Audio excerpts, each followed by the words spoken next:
Salutare tuturor!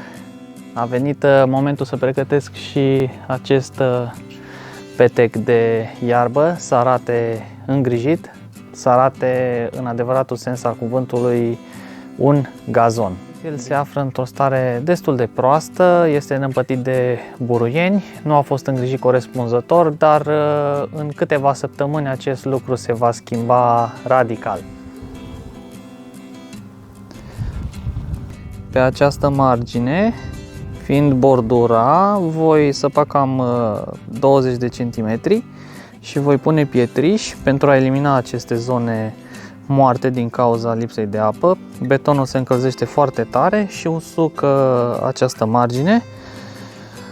Buruieni peste tot, după cum vedeți. Da, sunt frumoase păpădiile, dar nu în gazon. Ca suprafață sunt undeva la 80 de metri pătrați, dar voi face o alee pe această parte, voi pune niște pavaj și voi rămâne cu aproximativ 70 de metri pătrați. Acum haideți să vă spun care sunt pașii pe care îi voi urma în această transformare, dar și dincolo de ea pe partea de mentenanță. Primul pas este testarea solului, să vedem ce tip de sol avem. Acum să facem o mică testare a solului, să vedem ce avem în primii 20 de centimetri.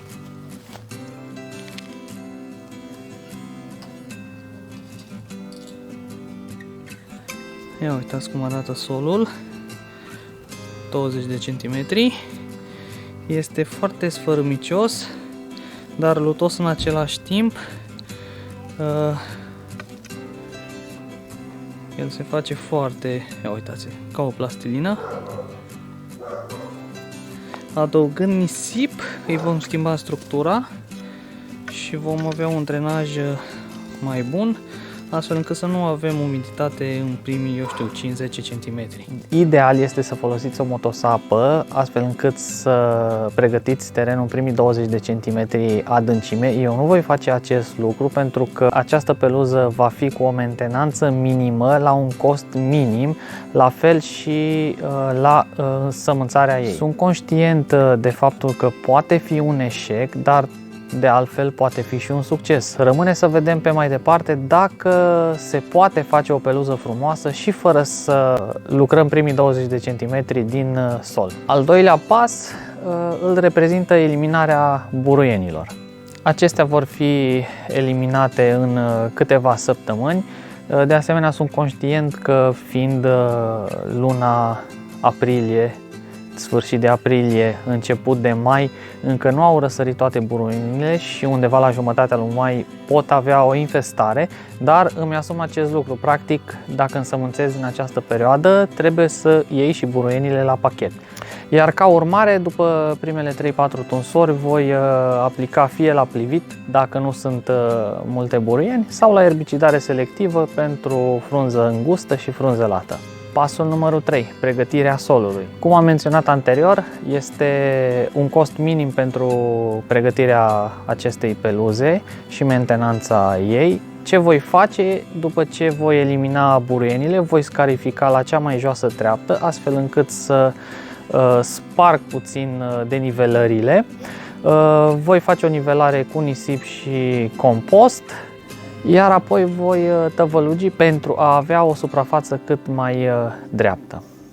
Pasul numărul 4, alegerea semințelor. După ce am rezolvat buruienile și am pregătit solul, trebuie să ne gândim ce tip de semințe se potrivesc. Acestea le veți alege în funcție de poziționarea terenului, gradul de umiditate prezent iarna, umbra, care este iarăși un factor decisiv în alegerea semințelor, dar și tipul de sol pe care îl avem. Acestea fiind spuse, voi apela la aceea soluție la care am apelat și în curtea proprie, și anume voi folosi 50% Barenbroek Bar Power repere și 50% Barenbroek Shadow. Aici o să vă arăt puțin de ce spun că voi avea nevoie de Shadow. După cum vedeți, prosperă mușchiul. Acum este aproape uscat pentru că este soare, dar iarna el are foarte multă umbră și aici se simte de de minune. Acum să vă spun și un factor care a fost decisiv. Acum câteva săptămâni am fost la o păstrăvărie la Poalele Făgărașilor și am observat că festuca rubra a rezistat foarte bine pe marginea drumului, unde nu este umiditate, era un sol nisipos, prospera de asemenea și la umbră. Și asta îmi va spune că ce s-a întâmplat la mine în curte, și anume că nu mi s-a rărit peste iarnă, se va întâmpla și aici. Chiar dacă irigarea va fi foarte, foarte rară, dar abundentă. Neavând sistem de irigare, prima dată am vrut să pun festucarul din aceea, care într-adevăr rezistă la secetă, dar numărul de ore de soare mici pe timp de iarnă m-a făcut să renunț la acest lucru și să aleg opțiunea de care v-am spus, Bar Power și Shadow. Pasul numărul 5, fertilizarea. Pentru început vom aplica un fertilizant starter, iar mai apoi pe partea de mentenanță voi dori să aplic de 4 ori pe an un fertilizant solid. Perioada va fi cam la 2 luni de aplicare, și anume 15 martie, 15 mai, 15 iulie și 15 octombrie. Vom vedea dacă va avea nevoie de mai mult sau pur și simplu va fi suficient pentru acesta. În cazuri excepționale voi apela și la foliari, dar în principiu nu voi dori să-i folosesc. Pasul numărul 6, irigarea. După cum v-am spus, nu avem sistem de irigat. Vom iriga manual, vom încerca prima dată cu o irigare abundentă, undeva la 20-25 de litri pe săptămână în weekend, dimineața, în niciun caz seara, iar în cazuri extreme, în funcție și de temperatură, dacă va fi caniculă sau dacă gazonul va da semne de nevoie de apă, vom iriga după masa, dar nu după ce va apune soarele. Niciodată, și vă recomand și vouă, să nu irigați seara. Există riscul de apariție de boli, pământul transpiră pe timp de noapte, temperaturile vor fi peste 15 grade pe perioada verii, lucru care va duce la apariția fungilor și a diverselor boli. Deci udați numai dimineața. Ca program de irigat voi încerca să ud în prima săptămână de 2-3 ori pe zi. Știu că poate fi prea puțin, dar nu avem altă posibilitate aici. În săptămâna 2 vom iriga doar o dată pe zi dimineața. În săptămâna 3 vom iriga o dată la 2-3 zile, unde preconizez că în săptămâna 3 ne vom apropia deja de primul tuns. Iar din săptămâna 4 vom merge cu un irigat pe săptămână. 7. Un aspect foarte important, de multe ori omis, limitarea traficului pe peluza nou înființată. Dacă puteți 2 săptămâni sau până la primul, chiar al doilea tuns, ar fi ideal să nu călcați pe gazon.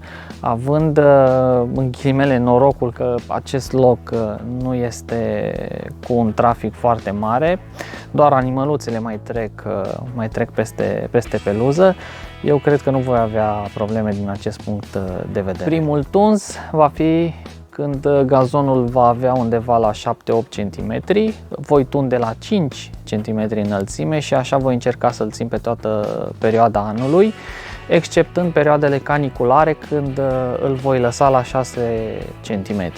De ce la 6 cm? Va ține mai multă umbră solului, apa nu se va evapora așa de repede din sol și probabil nici de irigat nu va fi nevoie extra față de ce îi voi da în weekend dimineața. Acum să vedem și gazonul meu cum se prezintă. Eu zic că bine, având în vedere că i-am dat doar 50% din doza de fertilizant de primăvară, pe care i-am dat-o în mod inițial anul trecut, și asta acum 3 săptămâni, iar acum 2-3 zile i-am dat și 50% Cropmax din doză, 50% fertilizant biopirolitic față de cum îi dădeam de obicei. Mai are mici probleme. Am văzut și poa anua că a apărut, mici invadatori care îi voi scoate manual, nu reprezintă o problemă. Ce îi voi face? Probabil într-o săptămână, o nivelare ușoară cu nisip. De data asta nu voi mai aera, nu am mai avut probleme cu umiditatea peste iarnă, dar o să vă țin la curent și cu gazonul meu, pe lângă peluza din spate. Cam acesta a fost planul meu pentru această peluză. Sper să te inspire și pe tine, să te ajute și pe tine în momentul în care vrei să îți înființezi o nouă peluză sau să faci o renovare mai drastică.